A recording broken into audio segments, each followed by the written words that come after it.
Young Justice, issue 13, Brian Michael Bendis writing, with John Timms, Mike Grell, who I didn't know was on this book, but I recognised his art straight away. I was like, is that Mike Grell? Yeah. It's because the guy had a goatee that was very similar to Green Arrow's goatee, and it looked a lot like his Green Arrow.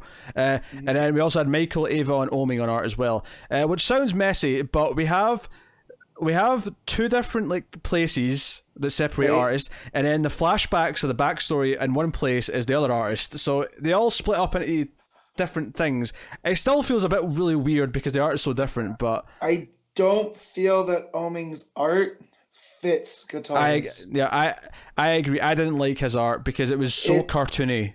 Yeah, it's fine for other things, right? He did Powers with Bendis. He's done other things. It's fine. However, I think it was a mistake to put Oming's Guitars versus Grell's. So I had to do some backstory of stuff that I had to relearn about Warlord, and that was Grell's property. Like, he created it. Oh, really?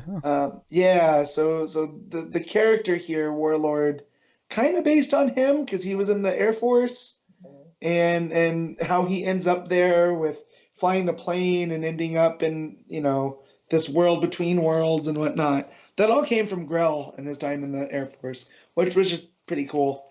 And then it kind of becomes like a Conan, John Carter of Mars kind of deal. Interesting. I thought Grell's art suited the Warlord stuff much better, and you telling me that makes it make sense that it suits it much better. Yep. And obviously Tim's is still great on the regular Young Justice stuff. That's when all the other characters are there. So good. That stuff looks really good.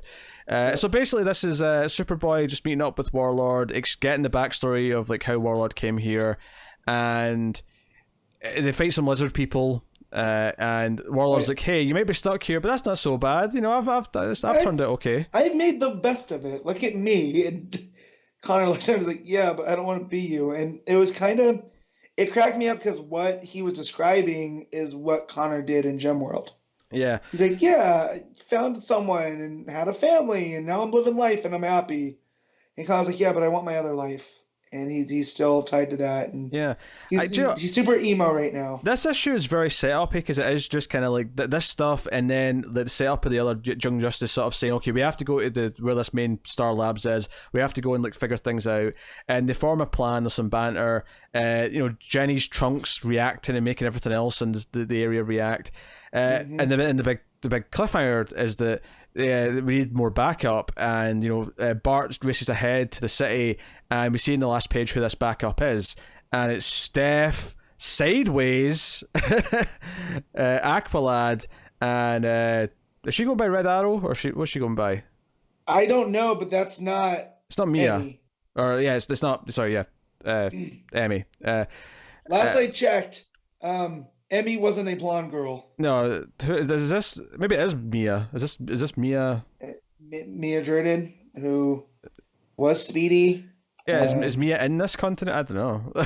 I'm confused. This is the first I've seen of her. I will say I like that Sideways is there. That was a nice little touch. Me too. I saw that and went, oh man, all right. So in between all of the different teen heroes with Naomi and the Dial H kids and the Wonder Twins, now you have these other ones too, and it's starting to feel this is what Young Justice was with the big cast back in the day. Yeah.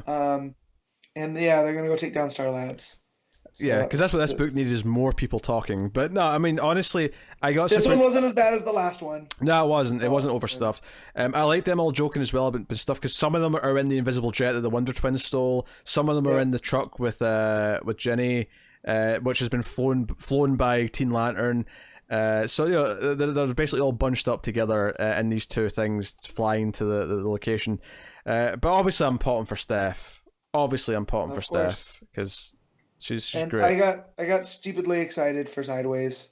Those who've seen him again. Well, yeah, because part of us thought that he might just never show up again. He could just like vanish now, because honestly, the push for all those characters has kind of died down.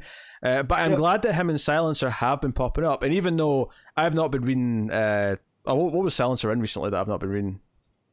And I was, hey, it's cool that she's in there. I don't remember. I bet that's going to bug me. But she was in something recently that I've not been reading. I just saw that she was in. Maybe it was Detective or something like that.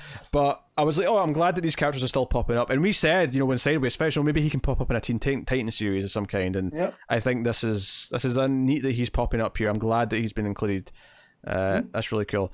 But it was mostly a setup issue, but I enjoyed all the dialogue and I liked the backstory stuff. It was maybe a little bit too much backstory for Warlord, but yeah, but any chance I feel like Bendis could have him draw some pinups of the Warlord world, I feel like that's okay.